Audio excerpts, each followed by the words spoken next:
বাংলাদেশ নয়, আন্তর্জাতিক আদালত আমরা যাই আমাদের বিশ্বের ছিটিয়ে পড়া সাইদি সাহেবের বক্তব্য যারা শুধু কোরআনের জন্য আমাদের মহব্বত করত, আমরা যখন এই আওয়াজ দিয়েছি অনেকে অনেক দেশ থেকে আমাদেরকে সাধুবাস জানিয়েছেন এবং বলছেন আপনাদের যত কিছু প্রয়োজন আছে আমরা সাহায্য। আইনজীবীরা বলতেছে যে এভিডেন্স আমাদের কাছে আছে, আমরা সম্মিলিতভাবে ইনশাআল্লাহ আমাদের ইমানি দায়িত্ব হলো ওনাকে মরণোত্তর নির্দোষ প্রমাণ করা। এটা আমাদের প্রত্যেকের জন্য ফরজ আমি বলবো, কারণ এইরকম নিরপরাধ যদি অপরাধ করে মানুষকে যদি দুনিয়া থেকে বিদায় করে দেওয়া হয়, তো দেখেন আমি মাইক ভান্ডারি যে কেস করেছে আপনারা জানেন, সে সর্বপ্রথম কেসটা করেছিল কি উনি ধর্মীয় অনুভূতির উপরে আঘাত করেছেন, যিনি জান মাল সমস্ত জীবন কোরআনের জন্য ব্যয় করেছেন।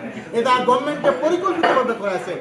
এবং আমরা বলতে চাই বিচারক, কলা কৌশলী, সাক্ষী এবং এই মেডিকেলের যারা পরিকল্পিত করেছে কাউকে আমরা ছাড় দিব না ইনশাআল্লাহ। আমরা আমাদের যত সময় জান আছে, আমাদের শক্তি, আমাদের সম্পদ সব ব্যয় করে ইনশাআল্লাহ আমরা সাইদি সাহেব শুধু নয় যতজন মানুষকে নিরপরাধভাবে এভাবে জুলুম করেছে প্রত্যেকের বিচার চাই। স্পেশালি সাইদি সাহেবকে আমরা মহব্বত করি কোরআনের জন্য, ওনাকে পাশে